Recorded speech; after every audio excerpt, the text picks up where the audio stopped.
Mesdames, Messieurs, peuple congolais, chers membres de la diaspora, likez, partagez, téléchargez la vidéo pour les besoins de l'histoire. Engagez-vous. Aidez la résistance. Tokolonga. Le régime du dictateur Denis Sassou Nguesso est aux abois. Il est au crépuscule. Il doit tomber. Il va tomber. Tokolonga. Donc, seule la lutte libère. Mesdames, Messieurs, peuple congolais, chers membres de la diaspora, historiquement, le dictateur Denis Sassou Nguesso était revenu au pouvoir en 1997,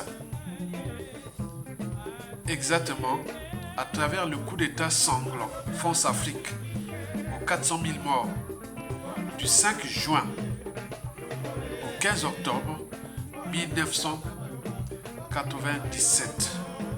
Et je vous informe ou je vous rappelle que sans l'aide des pays périphériques ou de nos voisins, Sassou Nguesso n'aurait pas réussi son coup d'État. Sans l'aide du Tchad, du Gabon, de la RDC, de l'Angola et du Rwanda, Sassou n'aurait pas réussi ce coup d'État. France Afrique. Et c'est pour cela que depuis son retour au pouvoir, depuis 1997, Sassou Nguesso n'a cessé de surveiller les pays périphériques comme l'on surveille le lait sur le feu. Méfiez-vous des apparences. Sassou a toujours cherché à être bien avec ses voisins. Mais ce n'est pas tout. À contrôler les donneurs d'ordre de ses voisins. Imaginez-vous, depuis 2009 à nos jours, il y a eu des chamboulements à la périphérie de notre pays. Au Gabon, Ali Bongo, en Angola, Joao Lorenzo, et en RDC, Félix Tshisekedi. Mais là, ça soit toujours là. Et pourquoi? Parce que d'un côté, ces gens-là ne sont pas pour que ça se dégage. Ces gens-là sont arrivés au pouvoir, c'est pas clair. Si c'était vraiment l'intérêt de la libération totale de l'Afrique, bon, il est certain qu'on regarde de l'historique de notre pays, et surtout avec l'Angola, que nous avions aidé à l'indépendance. Vous savez qu'au niveau sous-régional, le Congo, lorsqu'il était démo, Congo-Brazza, on a aidé beaucoup à l'indépendance d'autres pays, comme l'Angola, la Namibie et le Mozambique, vous le savez. Et n'oublions pas beaucoup d'actions qu'on a menées aussi au Cameroun et autres. On était respectés. Mais depuis ces nouveaux arrivants, qu'on appelle présidents de fête, parce qu'ils n'ont jamais été élus, et donc, vous imaginez qu'ils ne sont pas là pour nous accompagner, pour se libérer du joug de Denis Sassou Nguesso. Ils n'attendent que les ordres de leurs donneurs d'ordre. L'Angola, sans les ordres des Américains ou des Français, ne pourront pas dégager Sassou Nguesso. La RDC, pareil. Le Gabon, pareil. Donc, c'est à nous de prendre notre destin en main. Et c'est pour cela que dans les cadres de l'éducation politique ou de la lutte tout simplement, donc on s'est un peu d'éveiller de conscience par l'éducation. Parce que lorsque les idées pénètrent les masses, les peuples s'éveillent, ils sont conscients de la situation bien sûr qui est catastrophique pour notre pays. Puisque aujourd'hui, Sassou Nguesso est fiché aux yeux de tous les êtres humains conscients, qui ont au moins un cerveau, une âme et une conscience, qu'il est le plus gros génocidaire d'Afrique encore en activité. Mais vous voyez parallèlement le balai diplomatique et autres. Donc, il faut se dire pourquoi. Parce que quand on comprend bien comment fonctionne ce monde-là, on peut se dire que bon, ouais, part de philosophie que la nature a horreur du vide. Si vous laissez votre pays, vous abandonnez, vous renoncez, et voilà. Laissez votre maison ouverte avec tous les biens. Il est certain que les gens vont venir comme ça. Hein. Ouvrez votre maison avec tous les biens. Les fenêtres ouvertes et autres. Les gens vont venir tout prendre tout. Hein. Essayez vous-même. C'est ça. Nous, c'est notre pays, c'est ça. On a renoncé à protéger notre pays. Dans tout cela, sont nos peuples congolais. Et c'est nos peuples congolais qui devons prendre la responsabilité. Donc les pays périphériques là n'y comptent pas.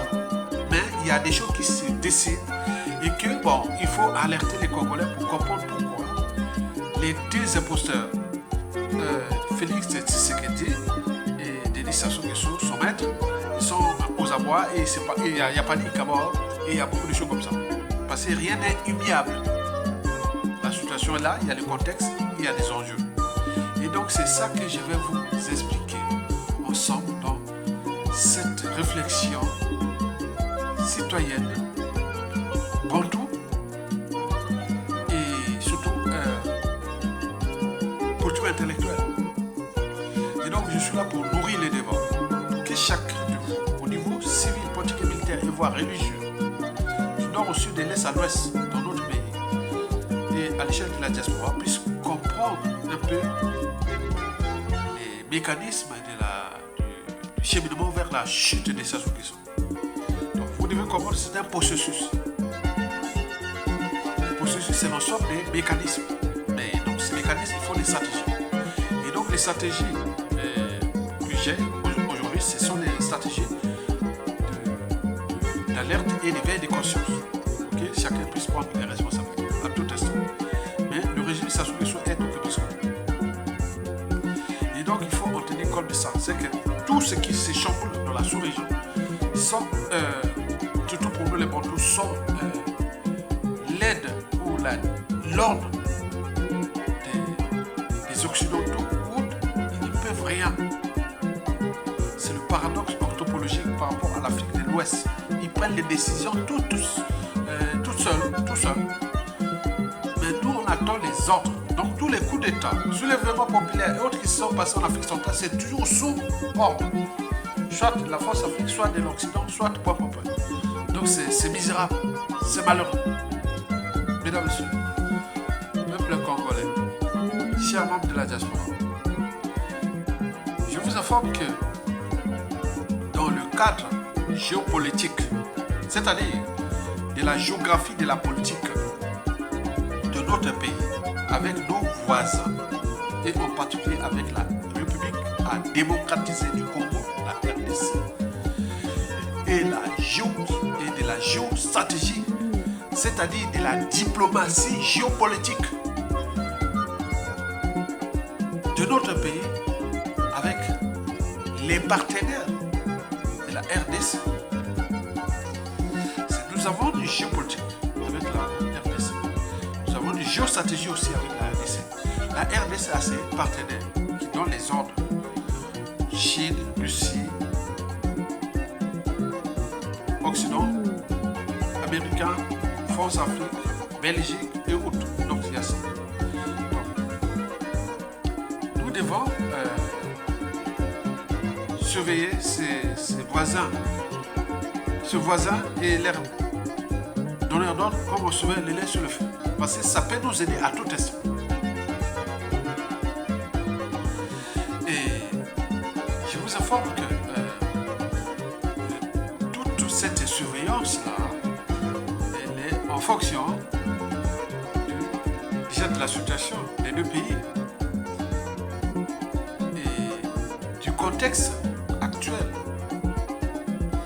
et des enjeux. Nous avions la vache à lait en matière première, minérale, etc. du monde. La RDC. Mais si on n'a pas de stratégie, ben oui, la RDC c'est comme une ruche qui attire les miels et tout le miel là. Et donc si on n'a pas de stratégie autour, vous serez broyés tout autour.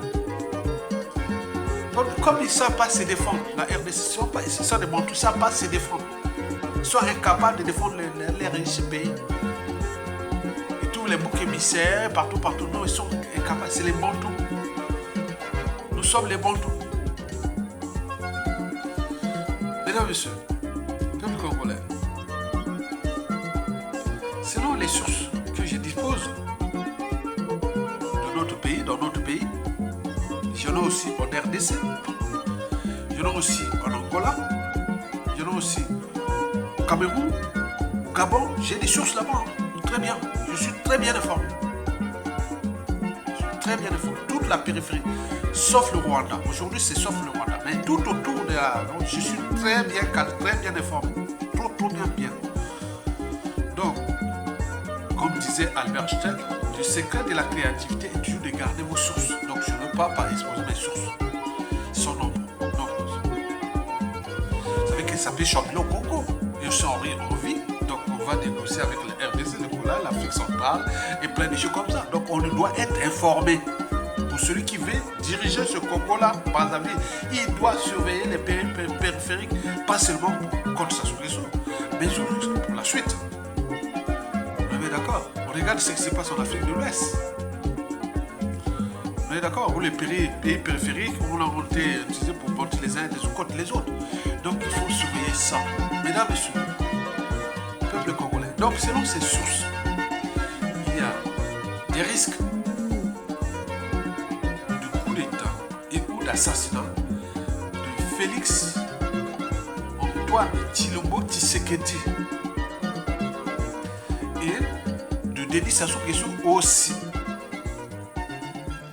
Est-ce que c'est pour cela que Félix Tshisekedi s'est rendu pour 48 heures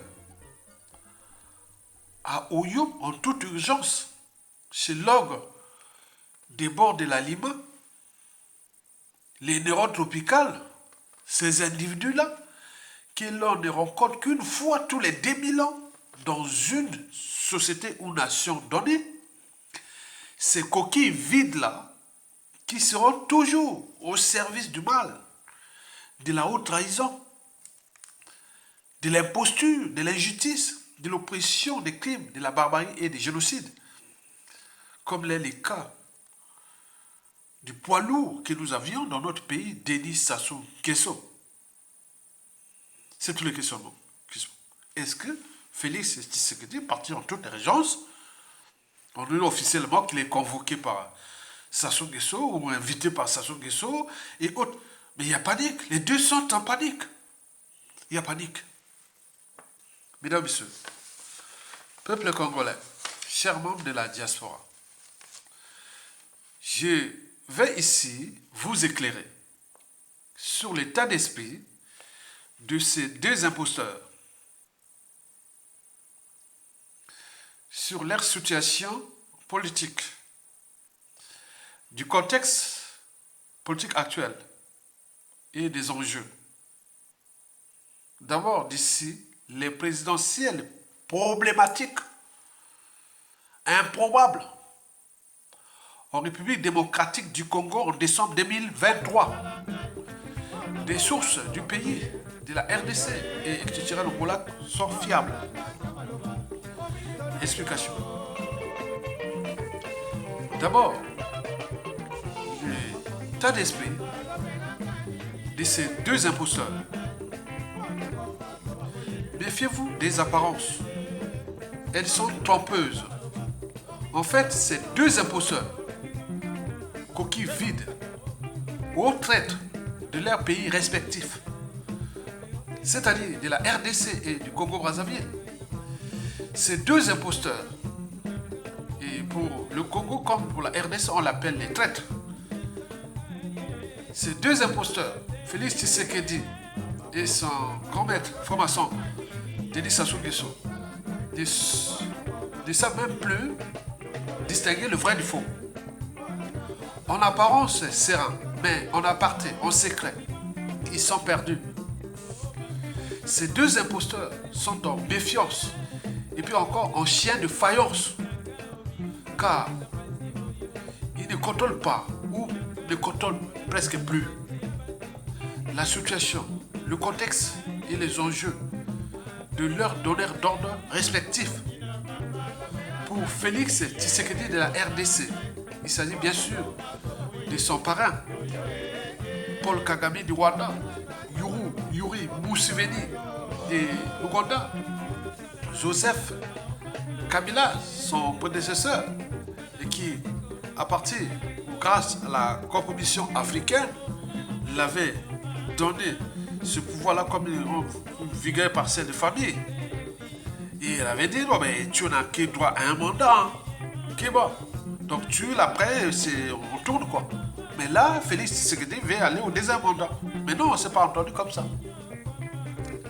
Voilà. En plus, là, on nous a emmerdé avec les trucs de justice et autres. Donc tu es maintenant grillé. Donc le pacte, tu as rempli les pactes. N'oublions pas, dans le propre compte de Félix Tshisekedi, ou du pseudo parti, ou autre chose qu'on parle, PDS ou je sais pas quoi, voilà, c'est devenu une coquille vide aussi. Mais les couteaux sont tirés aussi. On dit, est-ce que c'est la femme de Félix Tshisekedi qui contrôle le pays maintenant? Donc le risque de perdre la vie et autres est réel. On parle de l'arrivée des gens, Pierre Bemba, qui a constaté qu'il y a que des tâtonnements et autres. Et donc les gens sont aussi dit à Jean-Pierre Bemba que bon, tout est possible, là tu es maintenant ministre de la Défense, à tout instant tu peux aussi, voilà. Donc vous voyez beaucoup d'enjeux. Caméré qui est là au guet-apens, avec aussi les Rwandais, et voilà, donc beaucoup de choses.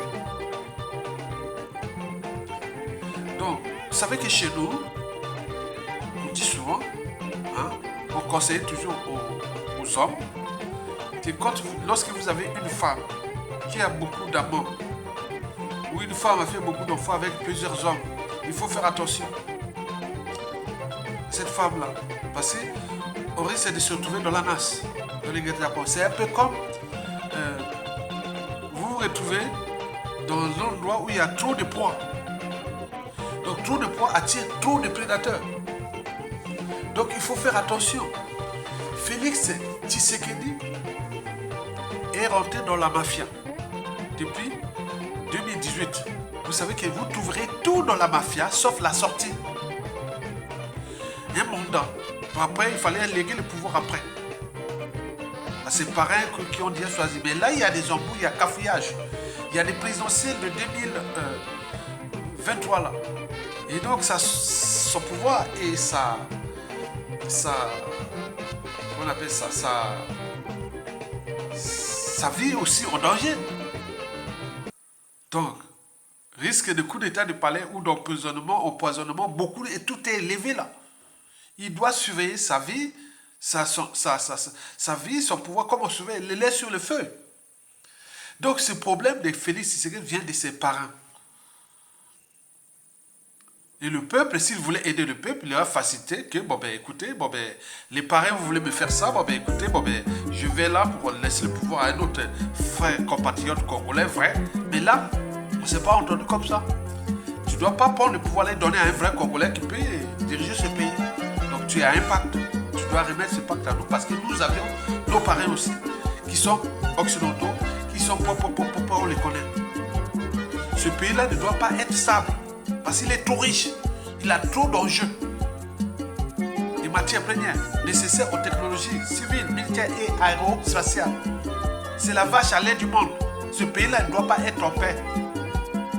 Donc on a trouvé quelqu'un qui, dès l'assassinat de Laurent Désiré Kabila, qui a joué cette mission, ce fut Joseph Kabila. Mais il était un peu avarié. Mais par le tour de passe-passe, on est venu te chercher. Mais tu n'as pas été à la hauteur. Donc, toi, tu t'empères aux injonctions du pacte. À défaut, tu n'auras pas un deuxième mandat et où tu risques de perdre ta vie. Et ce qui se passe, quand tu as Denis Sassou Nguesso, il sait très bien que depuis 2018, il y a eu aussi un pacte entre des...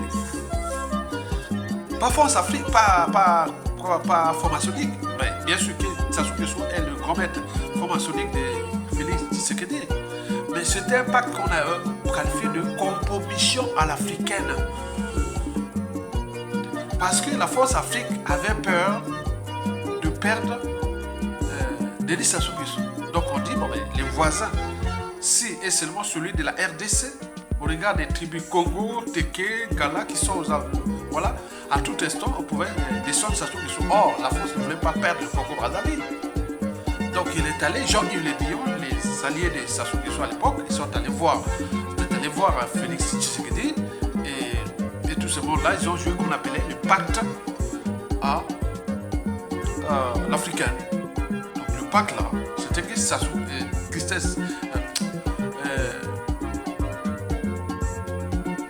Félix Tshisekedi devait protéger les intérêts de Denis Sassou Nguesso, donc de la France Afrique. Donc depuis 2018, ça a bien marché, puisqu'il est encore là. Alors que s'il y avait un vrai Congolais qui l'a, Sassou sera parti. La base arrière militaire sera constituée au nord, au sud et l'est, au nord, au sud du feu Congo, tout au long de la frontière. Sassou sera descendu soit à Oyo, soit à Brazza Nord ou Brazza Sud. Donc vous imaginez. Donc là, il a joué vraiment le jeu de Sassou Nguesso. Mais or, depuis ce pacte, Félix Tshisekedi s'est affaibli considérablement. Son pouvoir, c'est une coquille vide. Au présidentiel de 2023, il ne pourra même pas dépasser les 20-30%. Non, pas possible. Il ne sera même pas au premier tour s'il y avait élection vraiment correcte. Donc, sachant que sous sait que Félix Tshisekedi est affaibli. Mais il sait bien que comme il est affaibli, il risque de sacrifier Denis Sassou Nguesso aussi. Le compte de ses parents, Paul Kagame et autres, qui souhaitent contrôler le Congo-Brazzaville. Vous voyez le jeu? Félix Tshisekedi est affaibli. Ou avec le pacte qui avait ses parents, Ougandais, Rwandais et autres.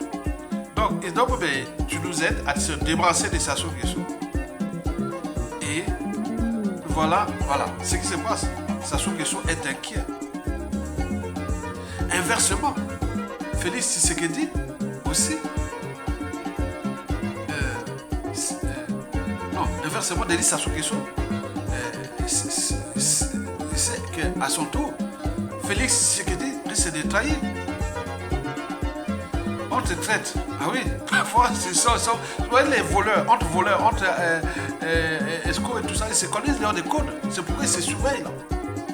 Donc, l'un ou l'autre risque de trahir l'autre. Sassou Nguesso, pour le compte de séparer Force Afrique, Occidentaux et toute compagnie, parce que si ça se chamboule là-bas brutalement, il risque de perdre la RDC. Si Sassou Nguesso perd la RDC, et même qu'on appelle Paul Kagame, c'est fini pour Paul Kagame et aussi pour Sassou Nguesso. Donc les deux se serrent les coudes. Donc vous savez que sur les projets, déjà pour sa sécurité, pour sa conservation de la tyrannie jusqu'à la mort, dictateur à vie, ou ces projets de succession, et tout ça, ça va être problématique. Même la force Afrique pourra prendre des décisions. Voilà. Donc il y a quelque chose comme ça qui se décide. Donc officiellement, on est venu pour la sécurité sous-régionale, mais ce sont les intérêts de ces deux imposteurs. Ils sont là, mais qu'est-ce qu'on fait comment?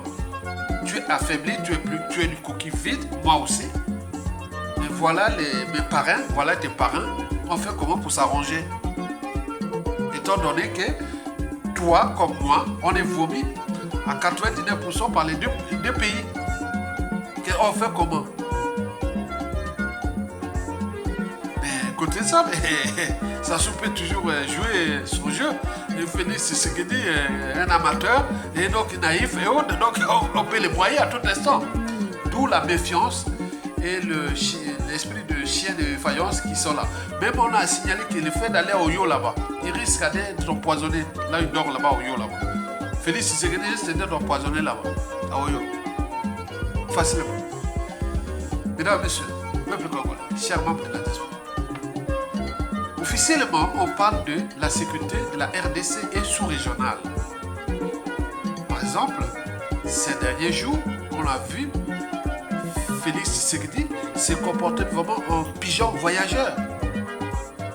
notre pays est dans la merde et tout, partout, ces partisans qui restent pas grand-chose, on parle un peu de Balouba. Parce qu'en RDC, les grands groupes ethniques, c'est quoi? C'est qui? C'est quoi? Vous avez le Congo central, hein, qui parle de Kinshasa jusqu'à la mer. Vous avez les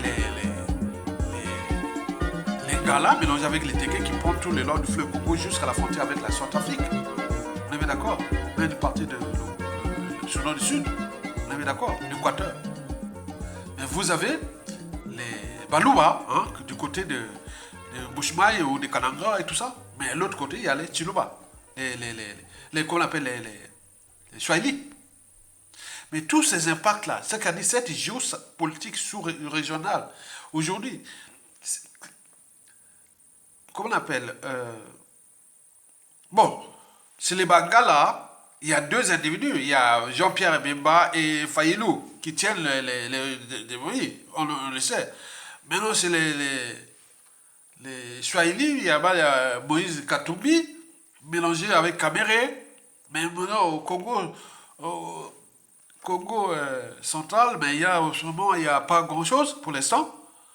Bon, Congo central, c'est les Kavuvu et Kassavuvu et tout ça, vous connaissez ça. Voilà, bref. Donc, il y a des enjeux là qui se décident pour les présidentielles. Donc, ils cherchent à créer des alliances, mais ces alliances-là, pour déjà la sécurité intérieure, mais il y a les pressions extérieures. Donc, ils essaient un peu de divertir et qu'on appelle aller chercher à embrouiller. Il y a des tâtonnements là, en fait. Ils ont dit qu'il y a beaucoup de tâtonnements. Donc, le pigeon voyageur, vous voyez comment il est allé d'abord?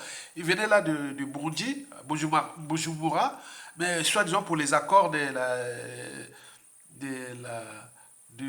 d'Addis Abeba. On ne sait pas pourquoi, parce qu'il y a beaucoup de choses qui risquent d'arriver aussi au Burundi. Je ne veux pas tout détailler ici. Mais vous avez aussi, après il est revenu, et après il était parti en Namibie. Quoi en Namibie? C'est le cas de la SADC. Vous savez que la SADC, c'est l'organisation de l'Union des pays d'Afrique australe. Vous savez que la RDC, c'est un grand pays qui est de plus de 2 millions de kilomètres carrés. Donc, il fait partie d'Afrique de l'Est. Donc, il participe aux communautés d'Afrique de l'Est. Il participe aux communautés d'Afrique centrale. Il participe aux communautés des Grands Lacs, des pays des Grands Lacs, mais également d'Afrique australe. Et donc, il est parti là-bas à Namibie pour aller chercher les pays d'Afrique australe et venir l'aider à se débarrasser du Rwanda. Alors qu'ils ont un pacte d'Addis Abeba et tout. Vous voyez comment... Attends, c'est pas possible. Donc, il joue avec le feu. Et donc là, il est venu là voir Sassou Nguesso pour soi-disant la sécurité avec ce qui va se passer à Luanda. Parce que d'ici peu, il y a quelque chose qui va se passer là-bas à Luanda. Et on a vu Joao Lorenzo en alliance vraiment avec Paul Kagame. Vous voyez comment tout s'embrouille. Donc il y a des choses que je ne peux pas vous dire au niveau géopolitique. Parce que tout dépend des parrains. Les parrains de ces pays-là. C'est-à-dire entre les blocs aujourd'hui eurasiens et occidentaux. Donc c'est ça qui se passe là-bas. Il y a trop d'enjeux. Donc ils sont que des marionnettes qui sont là, ils vont se bouffer entre eux, certains vont perdre leur vie et autres. Donc en réalité, la situation de ces deux imposteurs est problématique.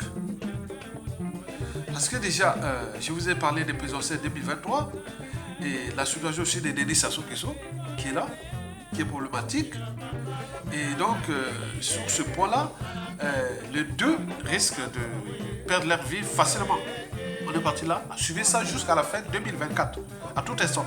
Même déjà avant les présidentielles 2023, il y a quelque chose qui va se passer. Donc, les deux, ils savent qu'ils sont en danger, ils sont menacés. Et donc, ils risquent de terminer leur vie comme on a eu les Mobutu et tout compagnie. Hein. Mesdames et messieurs, peuple congolais, chers membres de la diaspora, au niveau du contexte politique, géopolitique et géostratégique, bon, il faut se dire que selon mes sources, on nous dit que bon, ben, il y a un plan rompé. Il y a un plan rompé là. Cette visite-là répond à un plan rompé. On parle de Macron et Paul Kagame. Paul Kagame, c'est qui? Les Américains. Mais or, les Américains, bon, ils voient qu'il y a beaucoup de choses. On regarde les bouleversements en cours. Le bloc Eurasie, Occident, et que Félix Tshisekedi, maintenant, entre un pied en Occident, un pied chez les orientaux, c'est-à-dire c'est les Russie, Chine. Et donc là, ça ne pardonne pas. Donc il y a beaucoup, il risque de frottement. On est d'accord. Donc il me semble que d'après les sources là, Denis Sassou Nguesso et Félix Tshisekedi risquent d'être dégagés avant fin 2024. Donc ça peut commencer aujourd'hui. Donc les deux sont en sourcil, les deux imposteurs sont en sourcil. Parce qu'il y a trop d'enjeux géostratégiques en cours. Parce que l'Occident ne veut pas se griller, perdre le Congo et l'Afrique centrale. Donc ces imposteurs-là sont déjà grillés. Donc il faut en tenir compte de ça. Donc les perspectives 2023, 2025 ne sont pas bonnes pour ces deux imposteurs. Et donc il faut continuer à suivre la situation.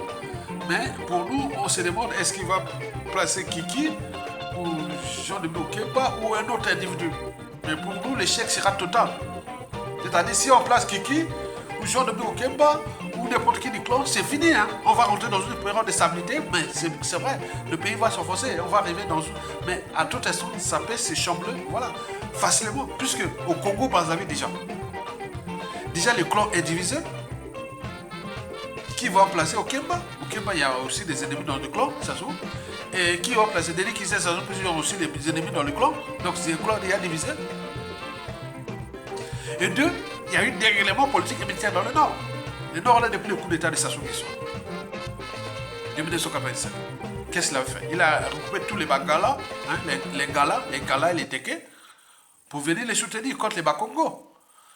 Mais là, depuis, il a cessé de tuer, de déclasser, de tuer de tous les nordistes là qui l'ont aidé. Les Ngala, les Teke qui l'ont aidé. Et donc il va faire quoi? Donc nous, au nord là-bas, il y a des petites tribus de Sassou Nguesso, les Moshi. Non. Donc risque de grave qu'il soit vraiment, qu'il arrive une situation compliquée. Parce qu'on n'est plus autant quand la force Afrique plaçait ses pions, bon, on restait comme ça. Maintenant, les médias, les réseaux sociaux sont passés par là, les risques de plein de choses. Donc, ils ne vont pas aller se faire. Voilà. Il y a la volonté générale qui est contre ce clan et contre cette tribu aujourd'hui. Mais s'il ne porte pas conscience, voilà. Donc, est-ce qu'il va placer Kiki? Oh, Kiki, c'est classé comme Zaïrois. Et là, là c'est comme une communion nationale contre ce Kiki qui a volé le pétrole congolais, où beaucoup des Zaïrois gèrent le pétrole congolais. Et qui certains disent qu'après la chute de Sassou, et ces Zaïrois-là seront traqués partout, ils seront dans le monde, ils sont fichés, on les connaît. Ils ont l'air bien partout, en Europe, en Occident, on les connaît les noms, les familles et tout. Vous imaginez la situation? Mais il faut tenir compte aussi de la situation de Jean-Marie Michel Moukoko. On les libère ou pas, ou ils meurent et autres, mais là ça va encore augmenter les contentieux dans le nord, entre les Galas. Voilà, donc vous voyez la situation compliquée. Au sud, pareil, parce que le sud, les Bakongo, Sassou n'a cessé de tuer les Bakongo. Et que les Bakongo de la RDC, ils sont complices de Sassou Nguesso? Non. Les Bakongo d'Angola, ils sont complices avec Sassou Nguesso? Non. Les Bakongo de... Non. Donc vous voyez ça. Donc il y a les situations géopolitiques aussi culturelles. Donc il y a beaucoup de tensions. On fait la force Afrique qui souhaite que Sassou dégage parce qu'il devient le problème. Déjà la force Afrique devient le bouton noir de l'Occident en Afrique. En plus, tenir encore les individus comme les Sassou, c'est problématique, c'est fatal pour la force Afrique. D'ici à 2030, 30 et 40, 50 même. Mesdames et messieurs, peuple congolais, chers membres de la diaspora. Pour terminer, je vous informe que l'agenda 2023 à 2025 à l'échelle sous-régionale même continentale de ces deux imposteurs est problématique. Parce que nous avions eu 3 ordres mondiaux. La première, c'est celle de la conférence de Berlin, 1884 à 1885, 1884 à 1885, jusqu'à la fin de la deuxième guerre mondiale. Hein. On parle de la conférence de Berlin, qui s'agissait bien sûr de la conférence de Congo. Congo avec K. C'était le bassin de Congo. Donc, 1885 à 1945. Premier ordre mondial, on connaît, tout le monde reconnaît. Le partage d'Afrique et de... Deuxième ordre mondial est parti de la fin de la Deuxième Guerre mondiale jusqu'à peu près la chute du mur de Berlin en 89. l'indépendance de l'Afrique avec tout ce qui s'est passé. On est d'accord? Après, la fin du mur de Berlin en 1989, jusqu'à nos jours aujourd'hui. Donc on est là dans le 3e ordre mondial, qui est à l'apogée, qui est en train de finir là. Et donc nous allons vers un 4e ordre mondial qui est multipolaire. Mais revenons à 2e et 3e ordre mondial. On avait placé des imposteurs en Afrique, qu'on appelait dictateurs, depuis les années 50 jusqu'à peu près 2010, voilà.